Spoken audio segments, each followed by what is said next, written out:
मुंबईतील metre, auto rickshaw आणि टॅक्सीच्या दरामध्ये आता 3 रुपयांची तसेच कूल कॅबच्या दरामध्ये 8 रुपयांची वाढ झाली आहे। त्यामुळे आता मुंबईकर प्रवाशांच्या खिशाला अधिकचा भार सोसावा लागणार आहे।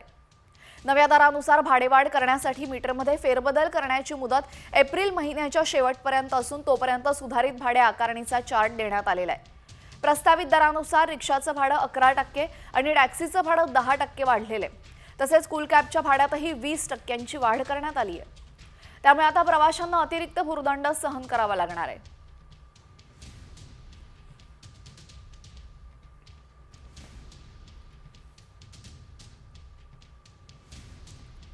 तर टॅक्सीचं आताचं भाडं आहे 28 रुपये आणि 1 फेब्रुवारीपासून भाडं झालेलं आहे 31 रुपये। रिक्षाचं आधीचं भाडं होतं 23 रुपये आणि 1 फेब्रुवारीपासून 26 रुपये इतकं भाडं।